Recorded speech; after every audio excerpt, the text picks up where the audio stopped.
¿Sabías que hablar de salud mental es el primer paso para cuidarla? En el CREAB inauguramos La Salita, el nuevo podcast que abre un espacio para reflexionar, dialogar y compartir experiencias sobre atención psicosocial. Cada mes te invitamos a escuchar las voces de personas usuarias, profesionales y expertos que nos ayudarán a entender mejor los retos y avances en salud mental. En nuestro primer episodio, el modelo de cuidados en la comunidad. ¿Cómo podemos construir entornos más inclusivos y humanos? Descúbrelo con nosotros. Escucha La Salita en tu plataforma favorita y súmate a la conversación, porque la salud mental se cuida hablando.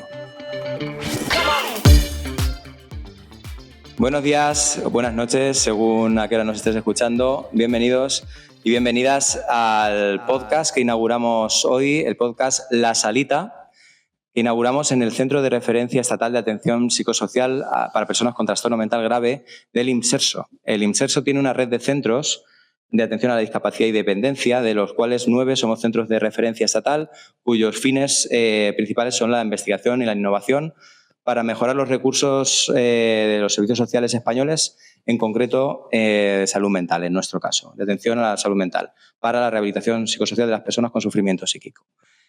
Inauguramos este podcast para hacer espacios de reflexión que iremos haciendo mensualmente sobre diferentes temas de la salud mental, a los cuales invitaremos a personas usuarias de recursos de salud mental, del CREAB, entre otros, profesionales del CREAB y también profesionales externos al CREAB. Hoy tenemos aquí un amplio abanico de profesionales, estamos unos 12 o 14, la mayoría profesionales del CREAB y también 3 profesionales externas que ahora nos contarán su trabajo a nivel comunitario en el ámbito de la salud mental, y comenzaremos a compartir reflexiones y ideas, filosofía ética sobre la atención comunitaria en salud mental. Me gustaría empezar introduciendo nuestro proyecto actual comunitario más relevante que estamos haciendo en este momento, que es el proyecto ATIC, que está implementando nuestra arte terapeuta, a quien le voy a pasar la palabra y nos va a explicar aquí el pedazo de proyecto que está haciendo. Hola a todos y a todas. Mi nombre es Virginia, soy arte terapeuta y bueno, estamos muy contentos de haber comenzado este proyecto de investigación de arte terapia comunitaria. Ha sido un proyecto bastante costoso de llevar adelante. Comenzamos con la idea en 2021 y se ha empezado a hacer efectivo ahora en octubre de 2025. Muchas veces el querer hacer proyectos comunitarios supone encontrarse con algunas barreras a nivel administrativo o a nivel de burocracia, ¿no? Entonces tienes que ser muy persistente y de alguna manera pues no perder la ilusión. Eso creo que se relaciona también con la creencia, ¿no?, que tenemos los profesionales de que este tipo de proyectos comunitarios pues, van a, de alguna manera, brindar a los participantes una experiencia que va a contribuir a su mejora tanto en la salud mental como en otras áreas de la vida, ¿no? ATIC es un proyecto cuya base es un estudio ya realizado en Gran Bretaña con unos resultados. ¿Qué ocurre? Que este proyecto tenía esta parte pues, innovadora, ¿no?, de poder desarrollarse la arteterapia dentro de un museo. Tiene una duración de 1 año y, bueno, en ese estudio no se publica, por ejemplo, el sesionado. Entonces, el sesionado que nosotros hemos hecho aquí es propio, tiene que ver con las disciplinas artísticas, pero esa no es la fundamentación solamente, sino que van a trabajar temas relativos a la humanidad, ¿no? preocupaciones humanas, que son las preocupaciones que tiene el arte también, ¿no? Y de esa manera los participantes pueden ir investigando tanto en su proceso creador, ¿no? Algunos tienen alguna experiencia y otros no, pero no importa. En el arte terapia eso no es relevante, digamos. Y también, pues, además de estas disciplinas artísticas y este proceso creador, pues podrán ahondar en sus propias características, ¿no? Como personas, sus preocupaciones, sus inquietudes, sus miedos, sus deseos, sus frustraciones, pues bueno, todo lo que compone, ¿no? Y conforma al ser humano.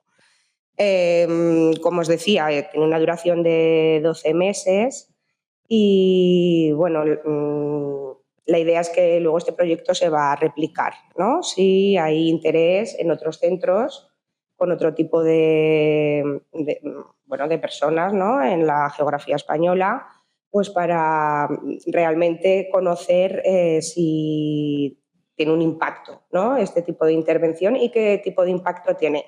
Muchas veces en arteterapia nos encontramos con que los efectos quizá, o los resultados de los efectos no son muy abrumadores, digamos, quizá porque no estamos mirando donde tenemos que mirar, ¿no? Y son cosas que cabe preguntarse cuando haces una investigación.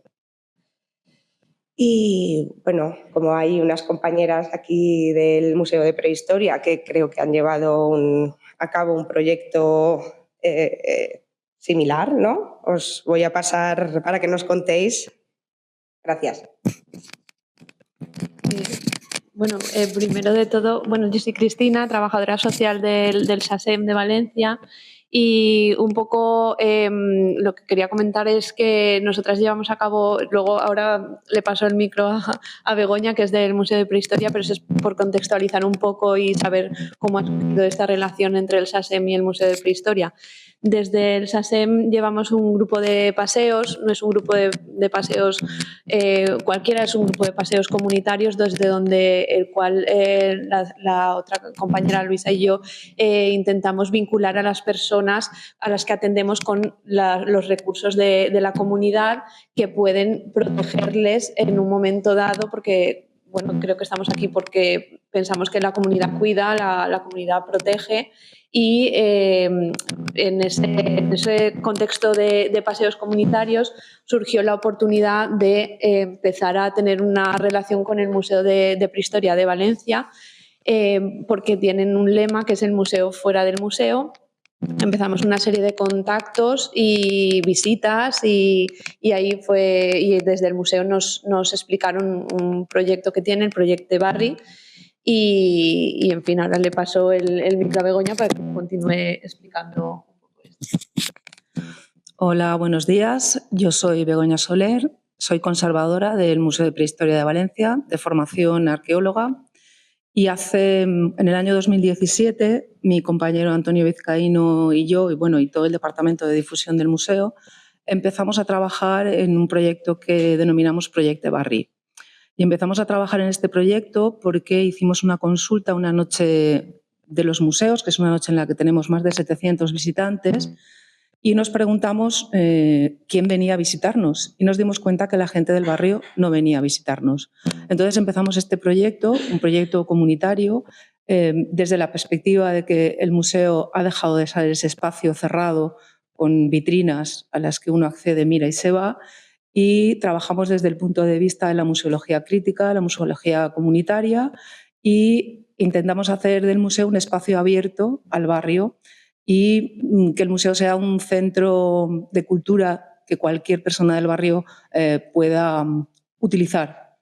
Entonces, la manera de comunicarnos con el barrio fue a partir de las asociaciones. Nos pareció que era la manera más fácil de entrar en contacto con posibles usuarios y usuarias de cara al futuro. Y así, pues hemos ido contactando con la Federación de Asociaciones Gitanas, con la Universidad Popular, con Cruz Roja, etcétera, etcétera, ¿no? El instituto, colegios públicos. Y en esta búsqueda, un poco puerta a puerta que vamos haciendo por el barrio, pues nos encontramos con el SACEM, afortunadamente, Y bueno, nos dijeron, hacemos paseos, y dijimos, ¿y por qué no pensáis en venir a pasear hacia el museo? Porque es verdad que hablamos del proyecto del barrio, pero es un proyecto que no está centrado exclusivamente en el barrio, sino en el barrio y en los alrededores. Por tanto, ellas estaban en el otro lado del río y ese paseo era cruzar el río y venir hasta el museo. Entonces empezamos a pensar de qué manera podríamos colaborar, porque uno de los objetivos del proyecto Barrio es, no marcamos nosotros las actividades, no es el museo quien propone, vamos a hacer esto, no. Nos juntamos, hablamos y vemos cuáles son las necesidades, las expectativas y los objetivos de cada una de las asociaciones con las que trabajamos para ver de qué manera el museo puede ofrecer un lo que sea, ¿no? Porque en realidad con ellas hacemos un paseo, pero también hemos hecho un recorrido, por ejemplo, por la Valencia romana, vamos a plantear otras actividades. Con otras asociaciones pues hacemos lecturas con diferentes perspectivas de las diferentes salas del museo. Entonces, bueno, en el caso del SASEM pues trabajamos el tema de la comunidad, de los cuidados, y vemos de qué manera desde un museo de arqueología, que parece que es algo que está muy alejado, se puede colaborar y se puede estudiar el presente desde el pasado y el pasado desde el presente. Begoña, alguna vez nos explicabas que en el pasado pues también se cuidaba, ¿no? Había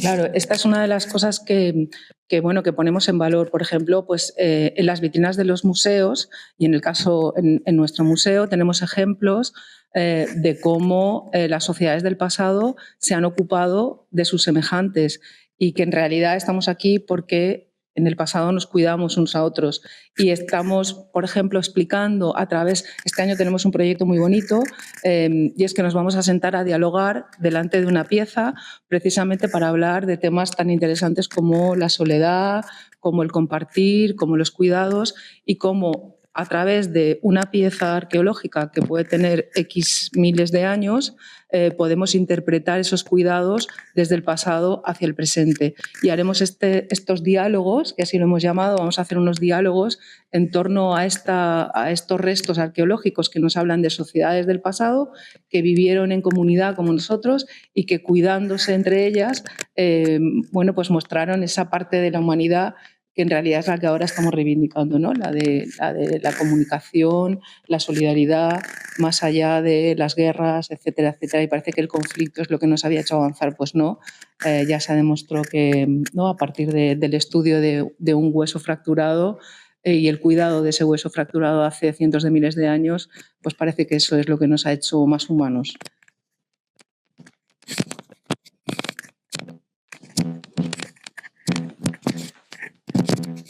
Bueno, pues me parece súper interesante, Begoña. Me parece genial que desde el museo podáis estar teniendo esta perspectiva, porque realmente los recursos de la comunidad en salud mental tenemos muchas veces pues, que ir a tocar la puerta, ¿no? Tenemos que ir pensar a ver qué puede ser interesante, qué puede de verdad ayudar a las personas para las que estamos trabajando. Y a veces es difícil que se abran las puertas de ciertos recursos comunitarios, ¿no? Y implica mucho trabajo por parte de los profesionales de insistir, hasta que al final te dicen que sí, acceso a una primera toma de contacto, a ver qué es lo que me propones, luego a lo mejor no me interesa. Y bueno, pues al final poco a poco es un trabajo de fondo y que colaboréis de esta manera, que tengáis esa perspectiva tan comunitaria y tan social, ayuda muchísimo, ¿no? Y es cómo se hace comunidad, cómo se hace cuidado mutuo, ¿no? Entonces es de agradecer que lo estéis haciendo. Muchísimas gracias, la verdad que es un proyecto súper bonito. Sí que eso, pues me gustaría comentar que esto de la comunidad es una cosa que por fin está cogiendo fuerza desde unos años a esta parte, pero que lleva siendo obligatorio en la ley desde el año 86. Es decir, es que en España nos está costando bastante cogernos a esto. Pues es una cosa que ya la ley de sanidad del 86 ya dijo que bueno, se cerraban los manicomios y la atención tenía que pasar a ser en salud mental prioritariamente en la comunidad, en el entorno de la persona, en su domicilio, en su municipio, en su barrio y utilizando los recursos de la comunidad, no los recursos de centros, de hospitales, de psiquiátricos, etcétera, ¿no? Y es una cosa que se está poco a poco haciendo, pero muy poco a poco. Han pasado 40 años, es una barbaridad, ¿no?, para estar todavía en ese proceso. O sea, que todavía la atención es principalmente en centros. Poco a poco van saliendo recursos como los SASEM, ¿no?, estos servicios comunitarios en salud mental que ya por fin están atendiendo a esto, que es lo que se tenía que haber hecho hace décadas. Entonces, bueno, pues creo que por fin estamos orientándonos bien. ¿Hay alguien que quiera comentar alguna cosa? Bueno, yo soy Astrid, terapeuta ocupacional, y yo os quería hacer ¿cómo se dice esto? Una pregunta, ¿vale? O sea, ¿los grupos con los que atendéis son heterogéneos o homogéneos? Es decir, ¿solo hacéis la actividad con personas con trastorno mental grave, con diagnóstico, o son con personas que tienen un diagnóstico mezcladas con personas que no tienen un diagnóstico o que tienen otro diagnóstico, pero como diabetes, quiero decirte? O sea, no sé si... Hola, yo me llamo Desamparados, trabajo también en el programa SASEM Valencia. Nosotras somos un equipo comunitario, pero lo que buscamos es integrarnos en otras, o sea, contar con otros recursos comunitarios. Nosotras trabajamos, el SASEM es un programa de apoyo a personas con problemas graves de salud mental, o como nos gusta a nosotras decir, con gran sufrimiento psíquico o emocional. Pero el programa es centrado en la persona y con la comunidad, con lo cual, aparte de lo que puedan ser atenciones individuales o atenciones grupales, uno de nuestros pilares es ir detectando apoyos en la comunidad, para ir retroalimentándonos e ir pues consiguiendo estas sinergias que estamos hablando y que estamos viendo hoy, porque hoy mismo es una sinergia entre todas. En nuestro caso, las personas sí que algunas personas tienen diagnóstico, otras no, pero sí que hay, digamos, síntomas o un cuadro que indica que esa persona tiene una problemática asociada a salud mental. Pero, por ejemplo, en el proyecto que estaban comentando Begoña y Cristina, lo bueno es que se da una mezcla de entidades, aparte de la Federación de Asociaciones Gitanas. Bueno, ahora a lo mejor Begoña puede especificar más, pero, por ejemplo, también estaba... Yo creo que puedo decir nombres de entidades, pues por ejemplo ASIEN, había de algunos colegios del barrio profesorado, ALCE, es decir, da igual sean quienes sean, es como un proyecto en el que vamos sumándonos y vamos dando ideas de cómo trabajar conjuntamente. Nosotras estamos en el ámbito de salud mental, igual que lo está SIEN, pero hay otras entidades que no tienen nada que ver con la salud mental, pero que al final vamos a lo mismo. Es cómo hacer para que la comunidad cada vez esté más presente, porque las personas da igual. Nosotras trabajamos con unas personas, otras trabajan o acompañamos a unas personas, otras entidades con otro tipo de... Pero al final esa persona no es una persona individual, única, metida en su casa, es que está en un entorno, es que la comunidad está ahí y si no contamos con ella no vamos a avanzar. Entonces, no sé si he contestado más o menos a tu pregunta. Sí, simplemente era eso, ¿sabes? Si los grupos eran homogéneos. Sí, quería saber eso, el tema de las actividades eran con grupos homogéneos o heterogéneos, pues por eso mismo, ¿no? Porque al final ha explicado Juan que esto del tema del trabajo comunitario estaba desde el 87 86 y claro, al final sí que es verdad que creo que muchas veces se están generando como actividades que son para personas con sufrimiento psíquico en el entorno comunitario, pero que no dejan de ser microguetos. No sé si me estoy explicando. Entonces, claro, que al final el hecho de que conforme me lo has explicado, va un poco en contra de esa situación que a lo mejor me estaba yo planteando. Sí, también, pues, a ver, esto ya sí que es una opinión más personal. A veces nos cuesta, lo vemos como algo abstracto y bueno, a mí particularmente lo que más me cuesta es bajarlo y darle forma cuando hablamos del ámbito comunitario. Pero ejemplos que creo que me vienen a la cabeza es, por ejemplo, participar en redes.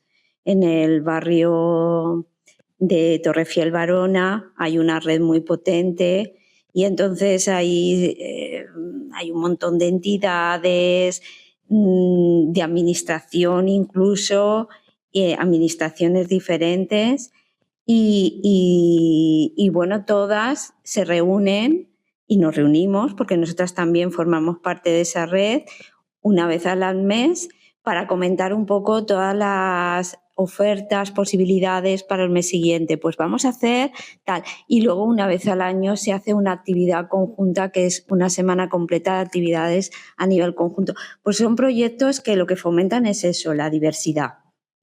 No estar... No la especificidad de salud mental o del mundo no, sino el apoyo de unas personas con otras. Hace un tiempo, y paso enseguida la palabra, hubo un proyecto en el ayuntamiento que a mí me gustaba mucho. Creo que le llama, no recuerdo bien el nombre, pero consistía en prestar ayuda mutua. Era como una especie de canje. Yo te ayudo, eran personas de los barrios que ofrecían, pues yo puedo cuidar animales, ¿vale? Yo tengo un huerto y tengo patatas que puedo ofrecerte. Y era como un intercambio mutuo y bueno, pues en fin, que son proyectos muy bonitos, la verdad. Yo quería decir que, bueno, a nivel comunitario, ¿no? Como decíais, hay esta normativa desde el 86, pero creo que ha habido muchísimo más tiempo en el que se ha excluido a las personas que tienen un trastorno mental y que creo que la sociedad muchas veces no entiende, ¿no? Pues la apariencia, el síntoma, el diagnóstico, lo que sea, ¿no? de estas patologías, y creo que hay que hacer un trabajo no solamente con las personas que tienen este diagnóstico, sino con la propia comunidad, ¿no? De psicoeducarlas, de sensibilizarlas, y que los programas que pongamos en marcha quizá podríamos poner más el foco en la comunidad en sí que en las personas usuarias con las que trabajamos, ¿no? Sí quería, al hilo de lo que preguntaba Astrid, decir que en el IBAM, con el proyecto ATIC, hay dos grupos. Un grupo es de personas usuarias de aquí del CREAP y el otro grupo es mixto, con personas que simplemente tienen interés, ¿no? Y lo que queremos abordar con estos dos grupos a nivel de estudio es ver si hay un impacto, ¿no? En las personas que van a participar del programa que no tienen un diagnóstico, al estar un año entero relacionándose con personas que sí en una actividad en la que no importa, aparentemente. Y bueno, paso la palabra. Vale, sí que ya quiero comentar algo. Al hilo de lo que estabais comentando también, me ha venido a la cabeza una actividad que realizamos hace poco también, que fue precisamente el día 22, el día de Santa Cecilia. La banda de música de Campanar nos invitó a participar en el concierto y fuimos con unas cuantas personas del grupo de paseos y fue pues mágico, creo, porque llegamos y nos trataron, nos hicieron de anfitriones perfectamente, nos sentimos parte de ese grupo, ¿no? Comunitario, que es una banda de música, nos explicaron los instrumentos, nos habían reservado unos asientos en segunda fila, luego nos quedamos a comer sentados entre los músicos y las músicas, hablando pues como si fuéramos una más, y hubo un usuario en concreto que dijo que, o sea, fue algo así como yo que he estado tanto tiempo encerrado en mi casa sin salir, ¿quién me lo iba a decir, ¿no? Ahora que estoy aquí compartiendo mesa con personas que no conozco y con las que puedo relacionarme como si las conociera de toda la vida, ¿no? Fue un momento muy, muy especial y creo que es por eso, porque la comunidad es muy potente a la hora de crear esos vínculos. Qué maravilla. Es que ahí está la clave, ¿no? Porque la comunidad te lo puede ofrecer todo. Un centro puede ofrecer lo que consiga tener a nivel de recursos, lo que pueda, ¿no? Pero en la comunidad está todo. Entonces, lanzo una pregunta para reflexionar, que para eso estamos aquí, ¿no?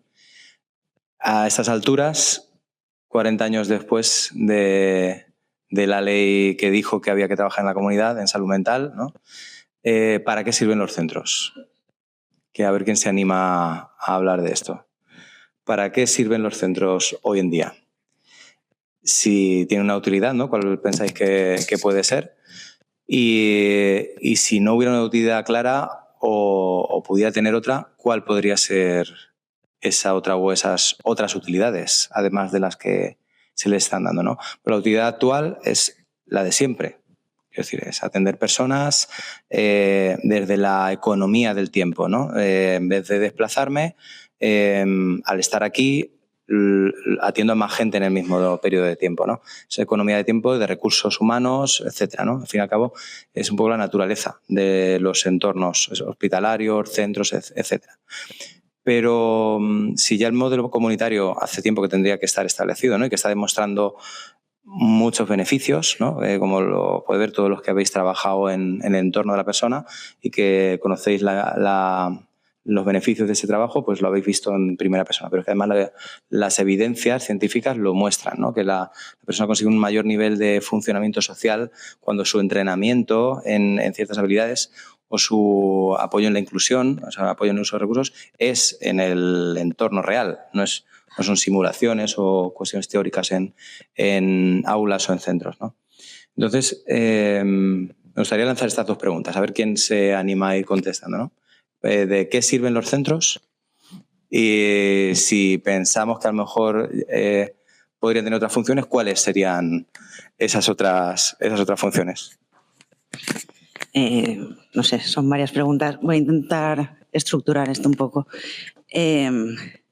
Los centros existen porque el entorno comunitario o los espacios fuera de los centros todavía no alcanzan, son insuficientes, por muy maravilloso que pensemos que sea. ¿Cuántos psicólogos hay en la seguridad social que atiendan a las personas? ¿No? Y yo en la línea de Virginia, ¿cuán preparada está la comunidad? ¿Cuántas inclusiones a largo plazo se hacen en la comunidad? Necesitamos pares, necesitamos identificación, ¿no? Y sentir espacios seguros. Desde ahí nuestro objetivo es pelear para que realmente eso se pueda trabajar y estos centros dejen de existir. Pero, por supuesto, ahora mismo sí que tienen una función muy importante. Y nada, yo creo que al final es eso, ¿no? Seguir trabajando en que ya no sea solo una desinstitucionalización a nivel psiquiátrico, ¿no? Porque es como estaba así entendido, que no existen los centros porque ya hay centros médicos para atender. Pero nos falta esa parte lúdica, ¿no? O de espacios de socialización en los que todavía no se está llegando, ¿no? Y eso sí que es un trabajo nuestro de concienciación social y de preparar esos espacios. Creo que todos los programas que se generan deberían estar enfocados a tener esa salida comunitaria, ¿no? Y planteárnoslo desde ahí y trabajar con distintas instituciones, distintos centros públicos para asegurar que eso exista y que además, si puede ser, estén dotados también de profesionales que den cabida a este tipo de problemática. No sé, igual que existen adaptaciones a nivel físico, ¿no? Tendría que, no sé, en mi opinión, existir también un poco. Claro, yo creo que Además, es una cuestión también muy política, ¿vale? De recursos, ¿no? Como hablaba Sara, en cuanto al tema de que al final un centro suele salir más barato que un equipo más individualizado por una persona.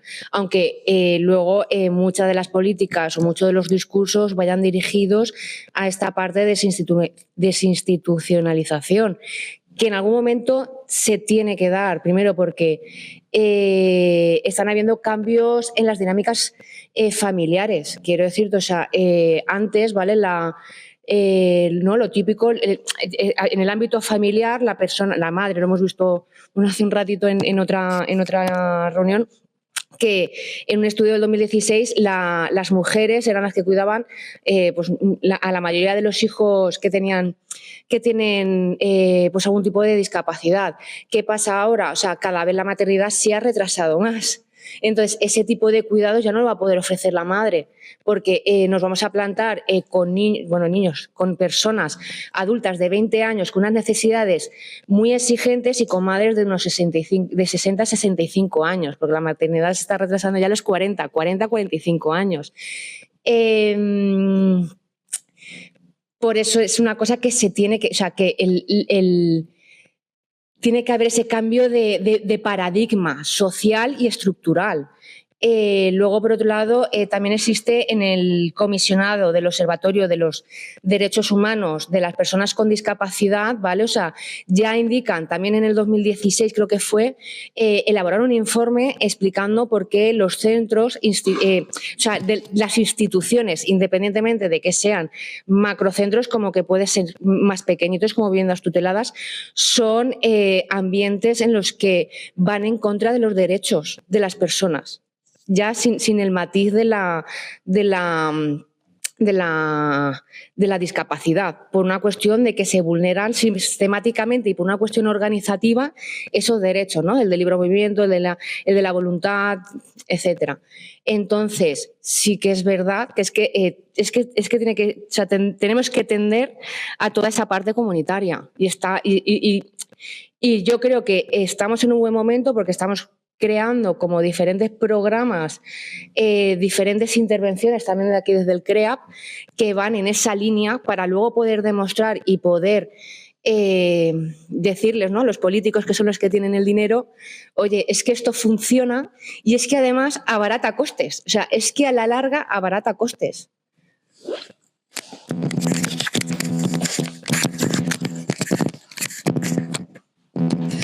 Bueno, al hilo del comentario de Astrid, sí, es el tema de la prevención, ¿no? El prevenir antes que curar, ¿no? Que es este refrán.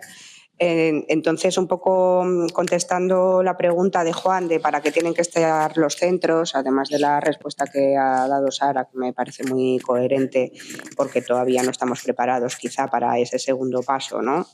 De hacerlo todo en la comunidad, pero ya lo he comentado otras veces, abrir los centros a la comunidad, ¿no? Para que las personas de la comunidad también puedan estar integradas en un entorno más protegido, ¿no? Ahora mismo, después de la pandemia, sabemos que se han incrementado el número de casos, quizá porque hay más conciencia también, ¿no? El hecho de tú estar en tu casa sin ningún tipo de diagnóstico de salud mental, a lo mejor en una situación de soledad o no, o estando incluso bien, ¿no? Porque no puedes nutrirte, acercarte a este tipo de espacios, hacer alguna actividad en común con otras personas, ¿no? Y quizás si estás pasando por un mal momento se puede prevenir, ¿no? Porque va a haber profesionales que van a poder identificar y van a poder darte ese apoyo. Bueno, me parecería que sería pues, la estrategia también, ¿no? Además de trabajar hacia afuera, que las personas de todo tipo puedan venir hacia adentro. Totalmente de acuerdo. Sí, los centros, a ver, son al fin y al cabo recursos de la comunidad. Quiero decir, porque todo el rato estamos hablando del trabajo en la comunidad, en el entorno de la persona atendida, como si el centro estuviera en otro planeta. Quiero decir, al final el centro está dentro de la comunidad. Lo importante es hacer de él un uso comunitario, ¿no? Como estabas diciendo, Virginia, estoy totalmente de acuerdo. Y bueno, pues al fin y al cabo es cuestión de replanteárselo, porque a veces no todo requiere dinero necesariamente. A veces que simplemente es cuestión organizativa, ¿no? De una cuestión de replantearse las cosas, de replantearse qué ofrecer. Entonces, por ejemplo, en mi opinión, una función que pueden ejercer los centros en el nuevo paradigma comunitario, que tendría que estar a estas alturas más establecido y debería haberse dotado ya de más recursos a estas alturas desde las administraciones para poder hacer más correctamente. Los ASEM llevan poco tiempo, pues en esa línea, ese tipo de dotaciones de dinero para contratar personal, material, los despachos, etcétera, es hacia donde habría que ir para poder cumplir ese objetivo del trabajo en la comunidad. Pero los centros están ahí y también tienen su potencial como recurso de la comunidad. Además de abrirlo a la comunidad, pues también pueden servir para ir complementando lo que la comunidad ofrece hasta que la comunidad lo ofrezca. Es decir, por ejemplo, aquí tenemos actividades muy variadas, ¿no? En el CREAP, de todo tipo, deportivas, de estilo creativas, ocupacionales, psicoterapéuticas, de todo tipo, ¿no? Arteterapia, musicoterapia, varios tipos de musicoterapia. Mientras la comunidad no lo esté ofreciendo, es una alternativa para la comunidad y abrirlo a la comunidad es la mejor idea. Cuando en la comunidad haya por doquier de ese tipo de recursos, a lo mejor lo que tiene que hacer un centro como el CREAP u otros centros es ofrecer otras cosas. Es decir, cuando ya hayamos conseguido, por decirlo así, normalizarlo, hacer de punta de lanza para extenderlo y que se vea, demostrar si funciona, ¿no? Y que se empiece a hacer de forma normal en diferentes sitios, ¿no? Por ejemplo, que una escuela de música ofrezca musicoterapia, ¿no? Y imagina, pues hay 100 escuelas de música en una ciudad, pues empecemos a integrar la atención psicosocial a la ciudadanía dentro de los recursos comunitarios y pues una escuela de música ofrezca una franja horaria para musicoterapia. Cuando los recursos vayan estando en la comunidad, los centros dejan de hacerlo porque ya no hace falta que lo complementen porque ya están extendidos y pasan a hacer otra cosa que se vea que pueda funcionar y que todavía no se esté haciendo en la comunidad. Y yo creo que esa parte de complementariedad, aparte de lo que habéis comentado, que también estoy de acuerdo, la complementariedad respecto a lo que la comunidad ofrece puede ser quizá la clave, ¿no? Y pues luego aparte centros más dirigidos a la investigación como este, pues también el poder aprovechar los recursos que tenemos para ayudar y aportar recursos que ayuden a mejorar los servicios. Pero bueno, eso en el caso de centros que tienen también esos fines, como en nuestro caso. Pero centros simplemente que están concebidos para la atención directa únicamente, pues su sentido como parte de la comunidad es que la complementen. Entonces, y que se abran, ¿no? Que no sean sitios cerrados, con muchos centros de salud mental que no dejan salir ni entrar. O sea, no se permite que gente de la comunidad pueda entrar a hacer ninguna actividad ahí y los usuarios pueden salir libremente, cosa que legalmente pues tiene también su problemática, ¿no? Entonces, pues romper con eso, abrirlos cada vez más actividades abiertas a la comunidad que complementen lo que la comunidad ofrece. ¿Qué opináis al respecto? Yo quería preguntar, en las actividades que se llevan a cabo en el CREA, ¿hay posibilidad de que participen personas externas que no tengan nada que ver con salud mental? Aparte del uso de espacios y tal, eso sí que lo tengo. Sí, tenemos varias actividades abiertas a la comunidad, además variadas, y las que son abiertas a la comunidad son de forma genérica. No es a usuarios, personas con problemas de salud mental de la comunidad, no, es a la comunidad en general. Hay varias, algunas relacionadas con el arte, balonmano, canto terapéutico, salidas culturales, Combo, que es un grupo canto e instrumentos, un grupo musical, que bueno, un grupo que tienen nombre propio y todo, es en inglés Los Gatos Agnósticos, The Agnostic Cats, que en valenciano es Diagnosticats, ¿no? Así dicho un poco rápido. Y bueno, la verdad es que tienen canciones propias, bastantes, y tocan y cantan muy bien. Entonces, bueno, pues es abierta. Por ejemplo, el percusionista es padre de un ex usuario nuestro. y viene a los ensayos, ha actuado con el grupo, ¿vale? Entonces está abierto y va nutriéndose de gente que se va animando a participar. ¿Y en vuestro caso algún otro que conozcáis? No sé, ¿quieres hablar tú? No, pues justamente, bueno, dos cosas. Preguntaba porque me parece que ese es un papel fundamental. Yo estoy de acuerdo con vos, con Mary, contigo, Juan, en que los centros ahora mismo son como infraestructuras con un grupo de profesionales que pueden potenciar que haya muchos proyectos ATICS. O sea, potenciar mucho ese hacia la comunidad, pero que también a la inversa, que también me parece fantástico que se pueda abrir, porque además el tema del estigma y el autoestima creo que está muy relacionado con el conocer a las personas y el saber. De hecho, por ejemplo, en los centros educativos, yo a veces lo comento con las compañeras, no hemos abordado el tema de la sensibilización en centros educativos y yo digo, esto le tenemos que dar una vuelta importante porque no es cuestión de ir y hacer una actividad o ir y dar una charla a chicos, chicas de determinada edad, sino proyectos comunes en que se participe y luego sepan que esas personas tienen, bueno, pues entre otras, porque es una persona con muchas cualidades, pero tienen unos problemas determinados como otras personas podemos tener otros. Entonces ahí, nosotras estamos madurando, somos como la fruta madurando. De hecho, no hemos hecho abierto a la comunidad.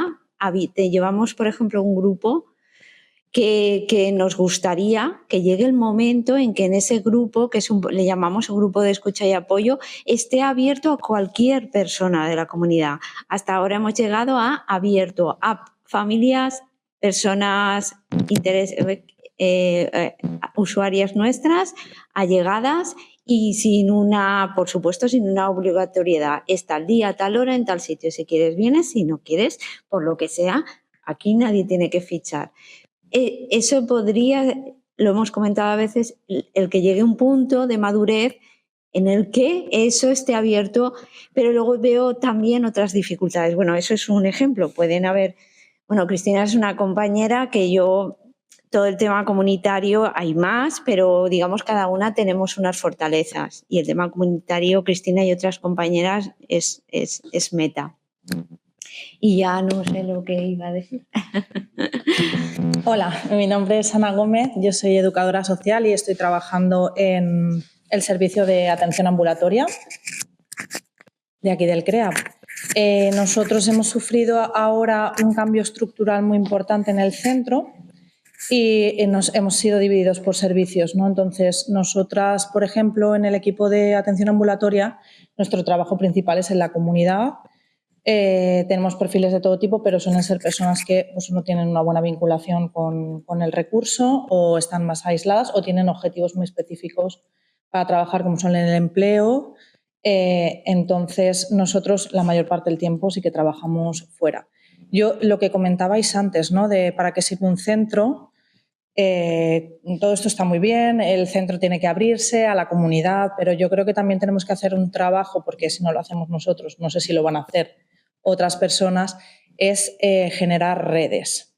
Es decir, salir afuera y en otra época aquí en el CREAP lo llegamos a hacer durante bastante tiempo. Hicimos una red bastante importante con la comunidad, sobre todo de aquí de Campanar, con otras entidades, con la Casa de la Juventud de aquí de Campanar, con la banda de música también.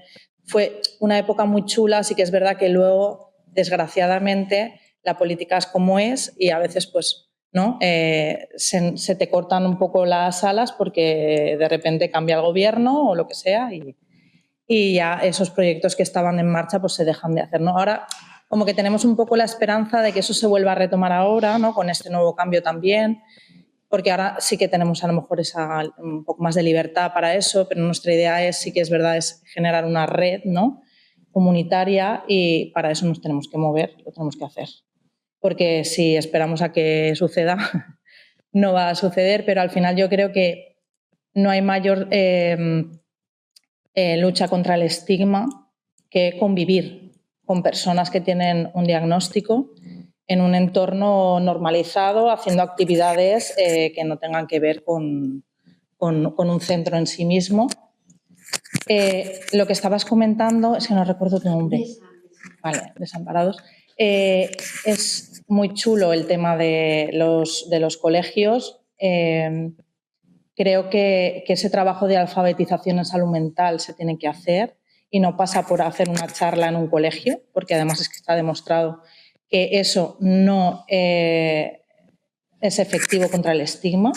Además, la imagen siempre tiene que ser de recuperación, ¿no?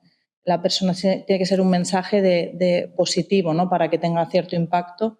Pero sí que creo que si queremos prevenir, que era lo que estábamos hablando antes, hay que trabajar desde las bases también y tiene que ser algo mucho más sólido donde las personas con diagnóstico puedan ser partícipes del propio entorno escolar. No sé el formato, no sé de qué forma, ¿no? Pero creo que tendría que ser algo de continuo para normalizarlo, ¿no? Porque al final los estigmas, desconocimiento. Al final, cuando tú convives con personas con un diagnóstico, te das cuenta que son personas exactamente igual que tú, que tienen sus problemáticas como las puedes tener tú, ¿no? Y al final, y son gente que te puede aportar mucha experiencia de vida, muchas cosas valiosas, ¿no? Y creo que se debería empezar también desde ahí. Creo que los centros escolares sería importante que no acogieran estos proyectos para trabajar antes de que se genere el estigma, ¿no? Cuando la población es muy joven aún, porque luego es más difícil, ¿no? Luchar contra esto. Bueno, mi aportación era lo que quería decir. Le paso el micro. Bueno, estaba Astrid, ¿no? Sí, yo un poco en la línea también de lo que estaba hablando Ana, ¿vale? La importancia de trabajar en y con la comunidad, ¿vale? Yo creo que tenemos que ser muy conscientes del lenguaje, ¿no? Y de cómo se aborda, ¿vale? Es el tema de que al final, históricamente, ¿no? O sea, sí que se ha evidenciado, ¿no? Que muchas veces la institucionalización suele ser un poco iatrogénica, ¿no? O sea, generamos que la persona, o sea, generamos dependencia en la persona, generamos estigma en la persona, generamos muchas cosas sin querer, ¿vale? Creyendo que estamos trabajando por su proceso y al final cronificamos el proceso de las personas que tienen sufrimiento psíquico. Quiero decirte, o sea, muchas veces, ¿no? O sea, van saltando de recurso en recurso y tiro porque me toca. Entonces, claro, eso al final va un poco por el tema este de los centros, ¿no? ¿Para qué sirven los centros? Pues mira, pues también para esto, ¿no? Para lo bueno y para lo malo. Entonces, creo que esa parte de trabajar en y con la comunidad puede evitar esa cronificación de la salud mental. Bueno, y del estigma, ¿no? Que creo que es un poco... me quedaba pensando en esta idea, ¿no? De poder trabajar con pues, estudiantes, ¿no? En la sensibilización y cómo hacerlo. Es una cosa que aquí hemos pensado muchísimas veces, ¿no?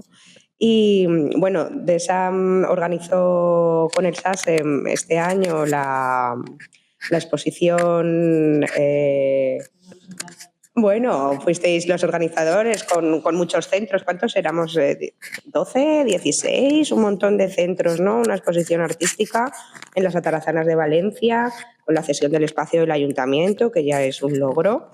Y estaba pensando, quizá para futuras ediciones podríamos implicar a los estudiantes de bachillerato de artes y sería una manera de poder tener... esa ayuda, ¿no? Y también esa sensibilización. Lo lanzo ahí. Es una muy buena idea. A ver, esto es lo que a mí, bueno, a mí yo creo que en general nos gusta, es que dentro del trabajo de cuidados con la comunidad y en la comunidad, como bien decías, Astrid, hay que utilizar, o sea, hay que ser súper creativas. Es como poner las cabezas a decir, bueno, ¿y cómo podemos? Y lluvia de ideas, y lluvia de ideas. Y de ahí ir armando como el esqueleto, ¿no? Y ir dándole forma, porque me parece muy buena idea. Ya está. Bueno, yo quería aportar algo sobre la estigmatización. Evidentemente, todavía no hemos tenido suficientes horas de trabajo con salud mental, pero, por ejemplo, nosotros tenemos dentro del proyecto Barrio un club de lectura en el que participa pues, la Asociación de Personas con Epilepsia, participa el Instituto, participa la Federación de Personas Gitanas y, bueno, pues en un momento determinado, en ese club de lectura donde comentamos un libro, alguien hizo un comentario vejatorio sobre la comunidad gitana y surgió toda la estigmatización que hay alrededor de esta comunidad, ¿no? Entonces se produjo un momento difícil y resolvimos esto comunitariamente. Quiero decir, por una parte, tuvimos una conversación con la comunidad para ver cómo se habían sentido y de qué manera consideraban que esto podíamos solucionarlo. Y entonces lo que hicimos fue reunirnos en la siguiente sesión del club de lectura. Lo que hicimos fue invitar a una persona de la comunidad a que explicara el origen del pueblo gitano, cómo ellos quisieron explicarlo, para dar a conocer su cultura y su manera de ser al resto de la gente que participaba en el club de lectura y que desconocía total y absolutamente digamos, la realidad de la cultura del pueblo gitano y solamente vivía del estigma y del comentario, ¿no? Entonces esto sirvió de alguna manera para que la gente que participaba en el club tomara conciencia de esa otra visión y de esa realidad que parece que nadie quiere ver y que existe, ¿no? Yo creo que un poco en el tema de salud mental es algo similar, la estigmatización, el no querer ver o el utilizar solamente estereotipos, y cuando te enfrentas a la realidad te das cuenta de que, como comentabais vosotras, son personas que participan y que muchas veces, si nadie sabe que tiene una etiqueta, probablemente no va a poner ese estereotipo, no la va a mirar con esos ojos, ¿no? Entonces yo creo que bueno, esto es un ejemplo de cómo esa participación y esa intervención dentro de los museos, las bibliotecas, yo creo que somos espacios culturales que estamos abiertos a la comunidad y que de alguna manera deberíamos de utilizarnos mutuamente, ¿no? Para que esta parte de la sociedad que a lo mejor tiene esa dificultad de entrar en contacto con otras realidades porque viven a lo mejor en su propia realidad, bueno, pues participar en estos espacios abiertos creo que son interesantes. El ejemplo que habéis puesto del proyecto vuestro del IBAM, yo creo que también es una muestra, y yo sé también que en el IBAM llevan tiempo trabajando y hay varios museos, ¿no? Sí, diferentes propuestas.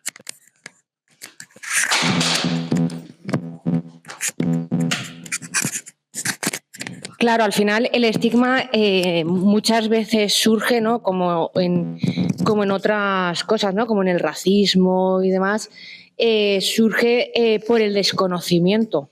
Entonces también recojo también lo que ha dicho antes Virginia con el tema de abrir los centros. Al final, cuanto más demos a conocer a la comunidad que es una persona con un sufrimiento psíquico, pues más va a tener menos estereotipos, van a tener menos mitos al final, ¿no?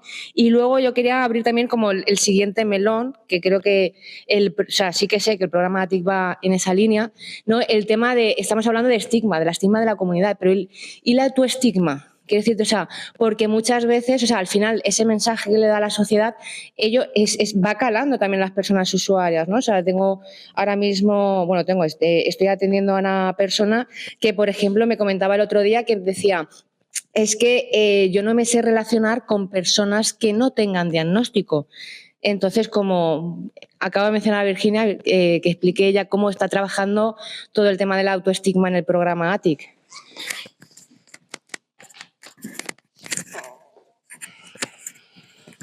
Bueno, el autoestigma tiene que ver con la identidad de las personas, el autoconcepto, ¿no? Si lo queremos llamar así desde la psicología, pero es una cuestión de identidad y todos tenemos estigmas con nosotros mismos porque no nos gusta nuestro pelo, no nos gusta nuestros brazos o nuestra sonrisa, la voz, yo qué sé, cada uno, ¿no? Tenemos estos pequeños autoestigmas. A través de el arte terapia, pues la identidad es algo que es muy relevante, ¿no? Porque en el arte los artistas definen sus obras a partir de lo que ellos mismos son, ¿no? Y el mundo del arte permite poner en valor todas esas cuestiones que a lo mejor en otras áreas de la vida pues no tienen el mismo sentido, el mismo valor o friccionan, ¿no? con el resto de la sociedad. El hecho de poder decir soy así y aquí lo pongo, ¿no? En este dibujo, en esta pintura, en esta escultura, en este baile, en lo que sea, y ser esa rareza, ¿no? Que decíamos al principio, el ser único en eso, ahí tiene un valor positivo. No es ese otro valor tan negativo, ¿no? De, uy, qué rarito, ¿no? Es, jo, qué preciosidad, qué chulada, qué... Totalmente. Pues la verdad es que hay mucho trabajo hecho que hay que poner en valor en los equipos que trabajan a nivel comunitario íntegramente. En los centros se está orientando mucho el trabajo de la comunidad, se está abriendo los centros a la comunidad.